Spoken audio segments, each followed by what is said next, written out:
1941, somewhere outside Portsmouth. A small crew of men huddle inside a concrete bunker barely larger than a garden shed. Outside, the night sky hums with the drone of approaching aircraft, hundreds of them. The men can feel the vibrations through the walls before they hear the engines clearly. Tonight, the Luftwaffe has come to destroy one of Britain's most important naval bases. But these men are not running for shelter. They are not manning anti-aircraft guns. Instead, they are watching a telephone, waiting for a signal from a hilltop fortress miles away that monitors the entire harbour region. When the call comes, one of them flips a series of switches on a control panel wired to the surrounding countryside. Outside, in the darkness of empty marshland, fires begin to erupt. Not random fires, carefully choreographed blazes that spread across the landscape in patterns that, from 3,000 meters above, look exactly like a city that has already been hit by incendiary bombs. Oil burns in specially designed troughs. Wooden structures ignite in sequences that simulate explosions. Diesel-soaked materials create columns of black smoke illuminated from below by orange flames. The German bomber crews, following their Pathfinder squadron's markers, see exactly what they expect to see. A burning target, evidence that the first wave has already struck home. They adjust their course slightly eastward, toward what appears to be Portsmouth ablaze, and release their payloads. Hundreds of bombs fall that night, high explosives, incendiaries, parachute mines. They fall on mudflats, on salt marshes, on empty fields where sheep had grazed that morning. They fall on the decoy. By morning, investigators count the craters. It is early April, 1941. Out of over 500 bomb strikes recorded during the entire raid, only 8 hit anywhere within Portsmouth itself. The rest fell harmlessly into Langstone Harbour and the surrounding countryside. The German bomber force had been lured away from their intended target by nothing more than fire, smoke, and the oldest trick in warfare, illusion. What makes this story remarkable is not that one decoy site worked on one night. What makes it remarkable is that this was merely the most successful single operation in a nationwide deception campaign that diverted nearly 1,000 tons of German bombs onto empty British countryside. A campaign so secret that its existence remained classified for decades after the war ended. A campaign that saved countless lives, not through superior firepower, but through superior stagecraft. Because sometimes the most effective defense is not a wall or a weapon. Sometimes it is a lie told so convincingly that your enemy destroys nothing while believing they have destroyed everything. The problem facing British air defences in the autumn of 1940 was not a lack of courage or determination. It was physics. German bombers flying at night, guided by revolutionary radio navigation systems, could strike virtually anywhere in Britain with unprecedented accuracy. And Britain had almost no effective means of stopping them. The Blitz had begun in September. Every night, waves of Luftwaffe bombers crossed the Channel and dropped their payloads on British cities. London bore the brunt initially, enduring 57 consecutive nights of bombing, but the attacks spread to industrial centres throughout the country. Liverpool, Birmingham, Manchester, Coventry. The names would become synonymous with destruction. Anti-aircraft guns fired into the darkness, but their accuracy against invisible targets was dismal. Fighter aircraft, so effective during the daylight Battle of Britain, were nearly useless at night. Radar could detect incoming raids, but it could not stop them. The early warning gave civilians time to reach shelters, but it could not protect the factories, the railways, the power stations that kept Britain in the war. The German advantage came from a technology the British initially refused to believe existed: radio navigation beams.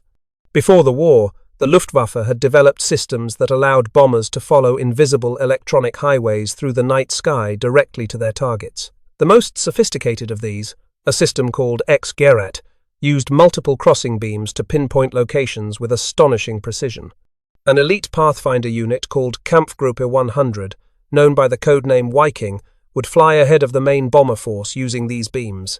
They carried incendiary bombs, specifically designed to start fires that would mark the target for the hundreds of aircraft following behind. The subsequent waves did not need the radio beams at all. They simply bombed whatever was already burning. British scientists, led by a brilliant young physicist named R.V. Jones, eventually developed countermeasures that could bend or jam the German beams. But these countermeasures were never completely reliable, and the fundamental problem remained. Once fires started in a target city, every following bomber would aim for those flames, The pathfinders only needed to be accurate once. After that, the fires did the navigation.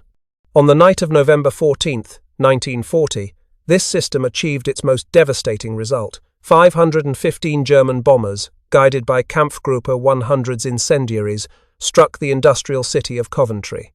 The operation, codenamed Mondscheinsonate, Moonlight Sonata, lasted 11 hours. Over 500 tons of high explosives fell on the city, 30,000 incendiary bombs, 50 parachute mines.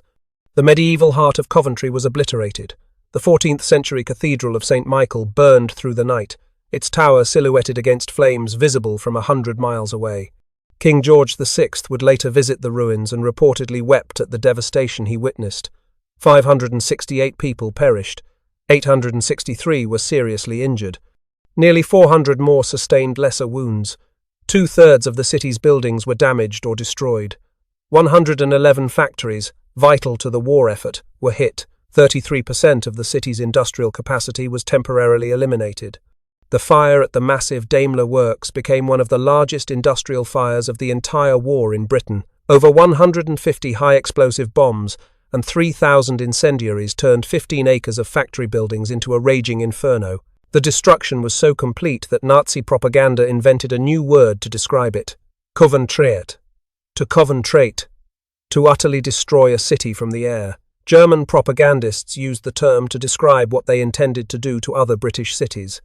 The tragedy at Coventry demonstrated with terrible clarity that Britain needed a new approach to air defence. Shooting down bombers was proving nearly impossible at night. Jamming the radio beams helped, but could not be relied upon completely. The fires that marked targets for successive waves were the real problem. As long as cities burned, bombers would find them. British scientists had attempted countermeasures against the X-Garret beams on the night of Coventry's destruction, but an error in measuring the modulation frequency rendered these efforts ineffective. The pathfinders found their target with devastating precision, unless those fires could be made to burn somewhere else. Within days of the Coventry disaster, the Air Ministry summoned a retired Royal Engineers colonel named John Fisher Turner. Turner was 60 years old, an engineer who had spent decades designing airfields and military infrastructure. He had been working on decoy projects since September of 1939, initially focusing on dummy airfields meant to draw attacks away from real Royal Air Force bases. Now his brief expanded dramatically. The Air Ministry initially ordered Starfish sites to be constructed for 7 major cities deemed most vulnerable to the Pathfinder tactics that had devastated Coventry. Bristol, Crewe, Derby, London, Manchester, Middlesbrough and Sheffield topped the priority list. Each would receive multiple decoy installations positioned to catch German bombers approaching from different directions. By December of 1940, just weeks after the Coventry raid, 18 Starfish sites were already operational, 3 for each of the first 6 protected cities. Create decoys for Britain's cities, make the bombers drop their payloads on empty fields, fool the Luftwaffe into destroying nothing. Turner was given something almost unheard of in British bureaucracy: complete authority. He could requisition any materials he needed, commandeer any facilities, and recruit any personnel. His operation was so secret it did not even have an official name. It was known simply as Colonel Turner's Department, and it reported directly to the highest levels of government. This level of access reflected the desperate circumstances Britain faced, and the government's recognition that unconventional problems required unconventional solutions. Turner was not new to military construction. Born in 1881, he had been commissioned into the Corps of Royal Engineers in 1900. By 1931, following a long association with the Royal Air Force as a civil engineer, he had become Director of Works and Buildings at the Air Ministry. His knowledge of airfield construction and infrastructure, combined with his qualification as a pilot, made him uniquely suited to understanding how aerial reconnaissance worked and how it might be deceived. Turner understood immediately that his task was not primarily military. It was theatrical. He needed to create convincing performances night after night, visible from thousands of feet in the air that would fool trained aircrews into believing they were looking at burning cities. This was not a job for soldiers. It was a job for showmen. The challenge was fundamentally one of perspective and illusion, problems the entertainment industry had been solving for decades. He established his headquarters at an unlikely location, Sound City Film Studios at Shepperton in Surrey. The facility had been producing feature films before the war, and its craftsmen possessed exactly the skills Turner needed: set builders who could construct convincing facades, lighting technicians who understood how illumination appeared from different angles, prop makers who could create realistic effects from simple materials. The same people who had built fictional worlds for cinema audiences would now build fictional cities for German bombardiers. The film industry provided more than just skilled workers. It provided a fundamental understanding of illusion. A movie set does not need to be real. It only needs to appear real from the camera's perspective. Similarly, a bombing decoy did not need to replicate an actual city. It only needed to look like a city already under attack when viewed from a bomber at 10,000 feet on a cloudy night. Sound City's craftsmen went to work with remarkable ingenuity. They produced dummy aircraft by the hundreds, Wellington bombers constructed from wood and canvas that looked completely authentic from altitude. Each cost just over £200, a tiny fraction of a real aircraft. These would populate fake airfields across the country, drawing attacks away from genuine Royal Air Force bases. But the most ambitious project was something new entirely: decoys designed to simulate entire burning cities. Turner's team developed an elaborate system of controlled fires that could be ignited remotely from a protected bunker. The fires came in several varieties, each designed to simulate a different stage of urban bombardment, from the initial flash of incendiary impact to the spreading infernos of buildings consumed by flame. The technical sophistication was remarkable. Fires had to ignite reliably in all weather conditions. They had to burn with the right colors, the right intensity, and the right patterns of smoke. They had to be spaced correctly to suggest the layout of streets and factory complexes. And they had to be controllable, capable of being built up gradually as a raid progressed to maintain the illusion that bombs were continuing to strike the target. The system employed 4 distinct types of fire, each serving a specific purpose in the overall deception. Grid fires consisted of large tanks on stilts, feeding diesel oil into sprinkler pipes, creating dirty yellow smoky flames that simulated burning factories. Basket fires used steel cradles filled with brushwood, roofing felt, and creosoted materials that could burn for extended periods, suggesting buildings being consumed. Crib fires provided a steadier, longer-lasting glow, using metal cages of combustible materials topped with coal. Finally, boiling oil fires, the most elaborate type, used 30-foot steel troughs where oil and water mixed under heat to produce spectacular columns of steam, smoke, and flame that could be seen for miles. The lighting systems were equally sophisticated. So-called quick lighting, or QL sites, employed arrays of electric lamps that could simulate everything from poorly blacked-out factory windows to the distinctive blue-white flash of tram power lines arcing. Red and green lights replicated railway signals. Moving lights suggested vehicle headlamps, or the glow from a steam locomotive's firebox. The goal was to create a convincing impression of an urban area that had failed to achieve complete blackout, the kind of careless target that would attract German attention. Each decoy site required a control bunker, a small concrete structure housing telephone lines, electrical switches, and the crew who would operate the entire installation. These bunkers were engineering marvels of functional design. The typical structure contained 2 rooms. The control room on the left held the telephone connection to regional defense headquarters, the electrical switching equipment that ignited the various fires, and usually a bunk bed for crew members during long alert periods. The generator room on the right housed the petrol-driven electrical generators, typically Coventry Climax engines that powered the entire site. The bunkers incorporated features designed to protect crews from the bombs they were trying to attract. Blast walls at the entrances deflected explosive force. Expansion chambers built into the structure allowed pressure waves to dissipate before reaching personnel areas. Thick concrete roofs offered protection against anything short of a direct hit. Escape hatches provided alternative exits if the main entrance became blocked by debris. The crews who manned these bunkers understood that a successful operation meant German bombs falling all around them. The structures were designed to give them the best possible chance of surviving their own success. These men would receive warning of incoming raids from regional defense headquarters, then ignite their fires in carefully timed sequences designed to draw bombers away from the real cities they protected. The control centers monitored multiple decoy sites from elevated positions with commanding views of the surrounding area. At Fort Purbrook on Portsdown Hill, controllers could observe the decoy network protecting Portsmouth and direct operations across multiple installations simultaneously. The sites were positioned with careful consideration of German bombing tactics. They needed to be far enough from actual cities that bombs falling on them caused no damage to inhabited areas, typically 4 to 8 miles distant. But they also needed to be close enough that bombers following pathfinder markers might plausibly mistake them for the real target. They were placed along the likely approach routes German aircraft would follow, positioned to catch attention at exactly the moment crews were searching for their objectives. Additionally, sites had to be located at least 1 mile from any other settlement to ensure that decoy operations did not endanger rural communities. The program began with decoys to protect airfields, the critical targets during the Battle of Britain. These came in 2 varieties. Daytime decoys, designated K-sites, featured dummy aircraft constructed from wood and canvas, positioned on fake runways to draw reconnaissance attention and subsequent attack. Nighttime decoys, designated Q-sites, used lighting arrays to simulate the flare paths and navigation lights of operational airfields. These early installations proved remarkably effective. Between June and December of 1940, German aircraft attacked K-sites 30 times and Q-sites 174 times. The first of the large-scale urban decoys was constructed on Black Down in the Mendip Hills, designed to protect the city of Bristol. The name given to this initial site became the designation for all similar installations, Special Fire, abbreviated SF.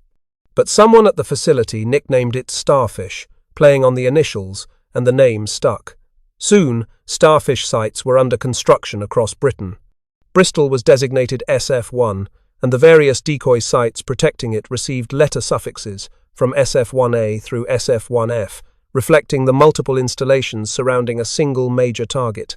By late January of 1941, just 2 months after Coventry, 43 Starfish sites protected 13 towns and cities. By March, operational sites numbered over 100. The program expanded continuously throughout the war. By the time hostilities ended in 1945, 237 Starfish sites guarded 81 locations across the United Kingdom, a nationwide network of phantom cities ready to burn on command. Scotland received particular attention given the strategic importance of the Clyde shipyards. Glasgow and the surrounding industrial region were protected by 16 Starfish decoy sites, positioned on the hillsides surrounding the city. Locations at Eaglesham, Condorat, and Paisley's Glenifer Braes created an arc of potential false targets. The Royal Navy even constructed a decoy village on the Isle of Bute at Rubadach, complete with illuminated wooden frames designed to look like houses when viewed from altitude, intended to draw attacks away from the vital installations on the mainland. 4 additional sites protected Edinburgh, covering approaches from multiple directions. The Clydebank Blitz of March 1941, which devastated the shipbuilding town over 2 consecutive nights and killed over 500 people, demonstrated both the limitations and the importance of the decoy program. Not every raid could be diverted.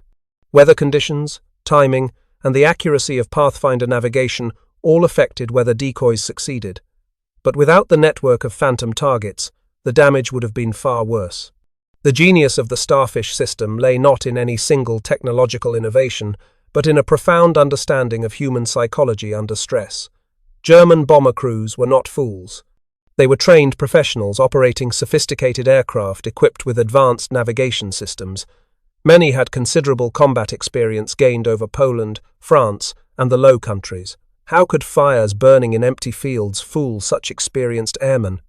The answer lay in the conditions under which those crews operated. Night bombing over hostile territory was extraordinarily stressful. Crews flew for hours through darkness, knowing that anti-aircraft fire and night fighters could strike at any moment. British anti-aircraft defences, while often inaccurate, created a terrifying environment of exploding shells and tracer fire. The newly developing night fighter force, equipped with airborne radar, posed an invisible and unpredictable threat. The physical conditions were equally challenging. The cold at altitude was brutal, often reaching temperatures far below freezing. The noise from engines was deafening, making communication between crew members difficult even through the intercom. Oxygen systems sometimes failed at high altitude, causing confusion and impaired judgment. Navigation over blacked-out countryside required constant attention to instruments and timing, leaving little mental capacity for second-guessing visual observations. When crews finally approached their target, they were tired, cold, and anxious to complete their mission and return home. They were looking for fires because their training told them to look for fires. The Pathfinder squadron flew ahead precisely to create flames that would guide everyone else. When a crew saw what appeared to be a city burning, every instinct told them to bomb it and turn for home. The British exploited another psychological factor. Luftwaffe crews had been explicitly instructed to add their bombs to any fires they observed. The tactical reasoning was sound. Concentrating destruction on areas already burning maximized damage and overwhelmed firefighting services. But this order created a vulnerability. If fires could be started in the wrong place, crews would dutifully attack the wrong target, believing they were following correct procedure. Moreover, captured Luftwaffe airmen revealed that crews were under considerable pressure to report successful missions. Returning to base and claiming you had bombed empty fields because you suspected a decoy would invite skepticism from superior officers. Claiming you had successfully attacked a burning city was far simpler and more likely to be believed. The human tendency to see what one expects to see, combined with institutional pressures to report success, worked powerfully in favor of the decoys. The operational procedure for Starfish crews was straightforward in principle but demanding in practice. When regional defense headquarters received warning of an incoming raid, they would alert all relevant decoy sites. Radar stations along the coast detected German formations as they crossed the channel, providing precious minutes of advance notice. Observer Corps personnel tracked aircraft by sound and sight as they moved inland, refining targeting information continuously. The first wave of German bombers, the Pathfinders with their incendiary markers, would attack the real target city. This could not be prevented. Kampfgruppe 100, flying their Heinkel 111 bombers equipped with the X-Gerät navigation system, were too accurate and too few for the defences to reliably intercept. Their incendiaries would fall on or near the intended target, starting the fires that would guide subsequent waves. But as soon as those initial incendiaries fell, every resource focused on extinguishing them as quickly as possible, while simultaneously igniting the decoy fires. Fire brigades raced to suppress flames in the actual city. Civil defense personnel worked frantically to contain blazes before they could spread. Meanwhile, Starfish operators began their choreographed sequence of ignitions, building up their artificial blaze to outshine whatever fires remained in the real target. The race was on between those extinguishing genuine fires and those creating artificial ones. Subsequent waves of German bombers, arriving minutes or hours after the Pathfinders, would see two possible targets: a city where fires were being rapidly suppressed, and a location a few miles away where flames were spreading dramatically. The main bomber force, lacking the sophisticated navigation equipment of the Pathfinders, relied on visual identification. Human nature did the rest. Crews attacked what appeared to be the more promising target, never realizing they were destroying nothing of value. The men who operated these sites faced a peculiar form of courage. Their job was to attract as much attention as possible from aircraft carrying thousands of pounds of explosives. They succeeded by drawing bombs toward themselves. The concrete bunkers offered some protection, but a direct hit would be fatal. Several operators did lose their lives when German bombs struck their positions. One particularly remarkable incident occurred during a raid on the Bristol area in January of 1941. The electrical ignition system at a Starfish site near Bledon failed, probably due to damp conditions in the marshy terrain. Aircraftsman Second Class Cecil Bright, watching a raid develop over nearby Weston-super-Mare, made an extraordinary decision. He left the safety of his bunker and crawled across the exposed site, manually lighting the decoy fires with matches and a milk bottle filled with petrol. For 3 hours, while German bombers released their payloads overhead, Bright moved through the open field, igniting fire after fire. The decoys worked. The raid shifted toward the Starfish site. Explosions erupted around him as he navigated drainage ditches back toward the bunker. The next morning, his colleagues counted 42 high-explosive craters and 1,500 incendiary bomb fins scattered across the decoy site. Bright received the military medal for his actions, though the citation could not explain what he had actually done. It stated simply that details could not be disclosed for reasons of national security. He received his medal from King George VI at Buckingham Palace in April of 1941. The deception remained secret, but the Crown recognized his courage. The results of the Starfish program accumulated steadily through 1941. In February, Decoy sites protecting Cardiff and Bristol diverted up to 175 high-explosive bombs from those cities during a single major raid.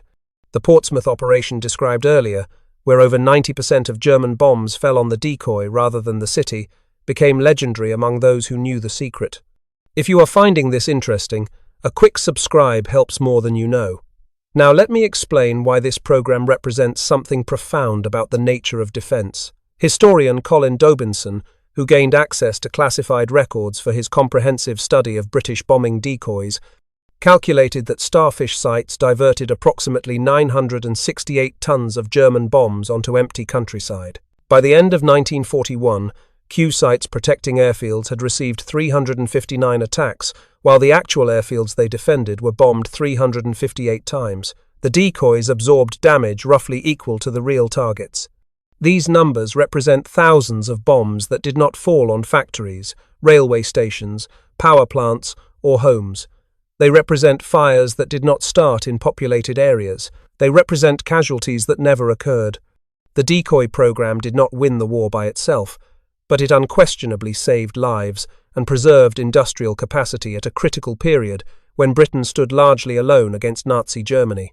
The Starfish program also represented a sophisticated understanding of resource allocation in total war. Every bomb the Germans manufactured, transported across occupied Europe, loaded onto aircraft, and dropped on Britain represented a significant expenditure of materials, fuel, and labour. When that bomb fell on an empty field, all those resources were wasted. The British investment required to waste German bombs was remarkably modest by comparison.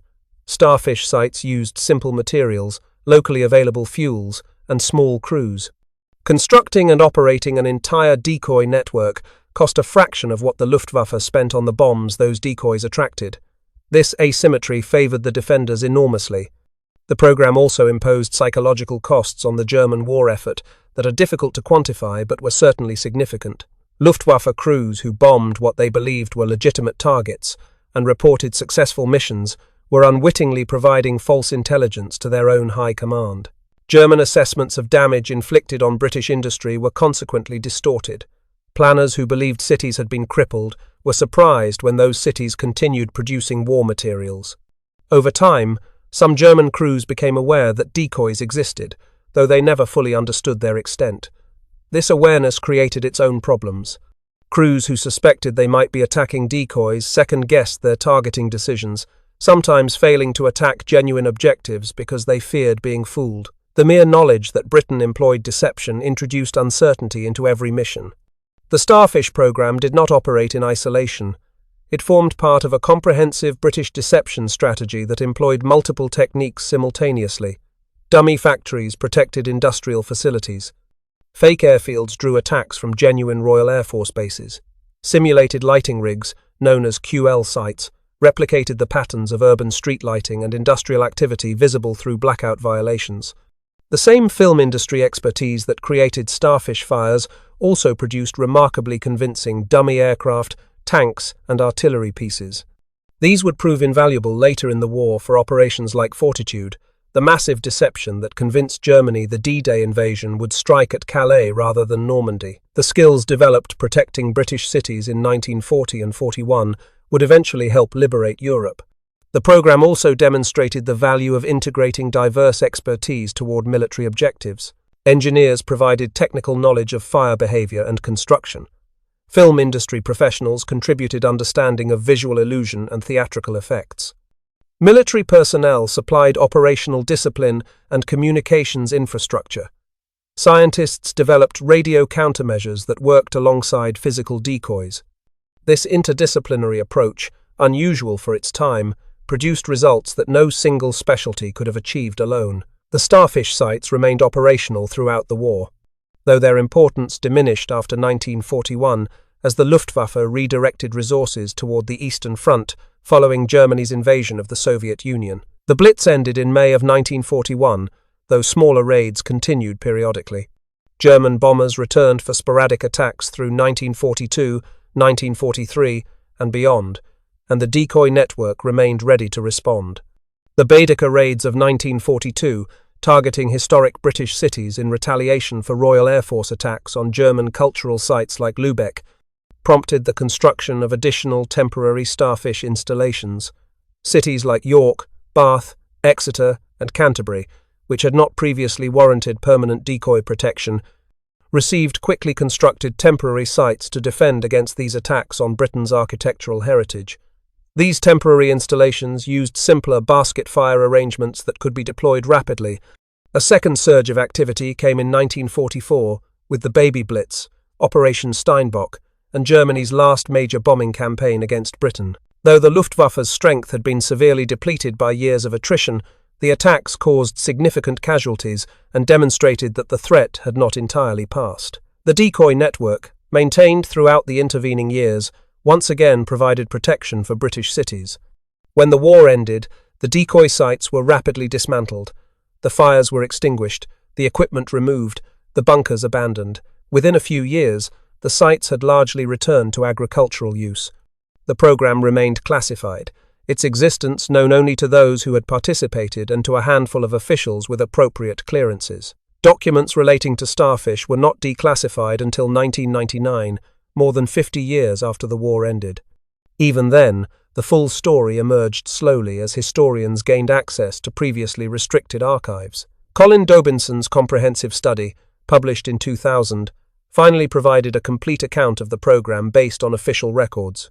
Today, scattered across the British countryside, physical traces of the Starfish program survive.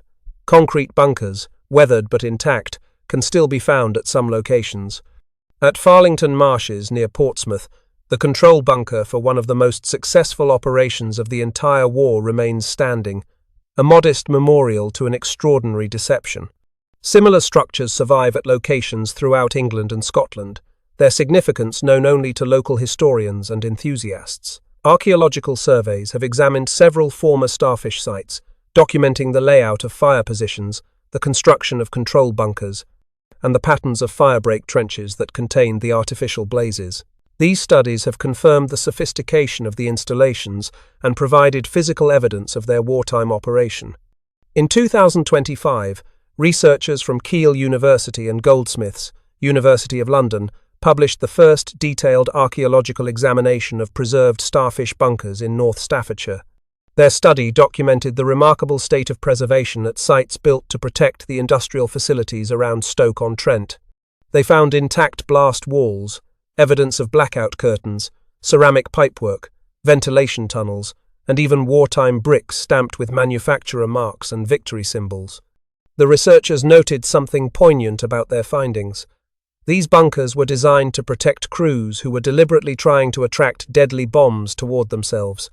The expansion chambers built into the structures were intended to dissipate blast pressure from the very explosions the operators hoped to attract. The men who worked these sites understood that success meant personal danger. They succeeded anyway. The Starfish program offers lessons that extend far beyond its immediate historical context. It demonstrated that defense need not always mean direct confrontation. Creating uncertainty in an enemy's mind can be as valuable as destroying his weapons. Making him waste resources on phantom targets can be as effective as defeating him in battle. The program also illustrated the power of understanding your enemy's perspective. British planners succeeded because they thought carefully about what German bomber crews expected to see, how they made decisions under stress, and what institutional pressures shaped their behavior. This psychological insight proved as important as any technical innovation. Most fundamentally, Starfish demonstrated that creativity and ingenuity can provide advantages that material superiority cannot match. Britain in 1940 possessed fewer aircraft, fewer guns, and fewer soldiers than Nazi Germany. What it possessed was imagination. The willingness to approach problems unconventionally, to recruit talent from unexpected sources, to experiment with solutions that seemed absurd until they worked. Colonel John Turner died in 1958, 13 years after the war ended. The program he created remained classified, his contribution largely unknown outside official circles. But the network of phantom cities he built across Britain represented one of the most successful defensive deceptions in military history. The German bomber crews who attacked British cities night after night believed they were destroying vital targets. Their commanders believed the Luftwaffe was systematically dismantling British industrial capacity. Their intelligence officers compiled reports on successful raids that matched previous successful raids in an accumulating record of achievement. They were, in considerable part, deceived. They bombed empty fields. They destroyed phantom factories. They reduced decoys to craters while the real cities continued producing the weapons that would eventually defeat the Reich. Hundreds of Luftwaffe missions that should have devastated Birmingham or Sheffield or Glasgow or Portsmouth instead accomplished nothing. Thousands of tons of bombs that should have killed British civilians instead cratered open countryside. Massive expenditures of German resources and German lives resulted in damage to nothing more valuable than marshland and pasture. And each morning, as reconnaissance aircraft photographed what appeared to be devastated cities, British crews quietly repaired their Starfish sites. They refilled the oil troughs, rebuilt the basket fires, and restocked the fuel supplies. They prepared for another night, another raid, another performance. Because the fires that saved British cities were never real, but the lives they preserved certainly were. The decoy operators who spent their nights attracting German bombs were protecting something more than factories and railways. They were protecting the families sleeping in urban shelters, trusting that someone was doing something to keep them safe. They were protecting the workers who would rise the next morning to continue building the planes and tanks and ships that would eventually turn the tide of war. Those workers never knew about the phantom cities burning in the darkness beyond their towns. They never learned, until decades later, that the raids which seemed to miss their neighborhoods were actually aimed at sophisticated illusions miles away. The secret held for a lifetime. The British government did not publicize the Starfish program because doing so would have compromised its effectiveness. Revealing the existence of decoys would have prompted the Luftwaffe to develop countermeasures, to train crews to identify false targets, to adjust tactics accordingly. The deception worked precisely because it remained deception. The moment it became public knowledge, its value would have evaporated. This imposed a particular burden on those who served. They could not speak of what they had done. Aircraftsman Bright received his medal with a citation that explained nothing. Thousands of others served without any recognition at all, bound by secrecy regulations that outlasted their own lives. They protected their country through ingenuity and courage, and they did so in silence. When the classified records finally opened, historians could at last tell the story. The phantom cities emerged from obscurity. The statistical evidence of diverted bombs, the personal accounts of operators, the physical remains of installations, all combined to reveal a program of remarkable scope and effectiveness. The Starfish sites now stand as monuments to a particular kind of warfare, one fought not with superior force but with superior thinking. They remind us that imagination can be the most powerful weapon of all. That sometimes the best way to protect something valuable is to create something worthless that looks identical. That in war, as in theatre, the performance matters more than the reality behind it. Colonel Turner's phantom cities burned brightly through the darkest nights of the Second World War. They drew enemy bombers away from millions of people who never knew they existed. They wasted German resources on a scale the Luftwaffe never fully understood. They demonstrated that a nation fighting for survival could match technological disadvantage with creative brilliance. And when the fires finally went out, when the last German bomber turned for home, when the Blitz ended and the decoys fell silent, the real cities of Britain remained standing. Damaged, certainly, scarred by the bombs that had found their marks, but standing, still producing, still fighting. That was the final success of the Starfish program. Not the bombs diverted, though there were many. Not the resources wasted, though these were substantial. But the simple fact that when German aircrews dropped their payloads on what they believed were burning British cities, they were often destroying nothing more dangerous than fire and shadow. The British cities they had come to annihilate slept on through the night, protected by darkness and deception, waiting for the dawn.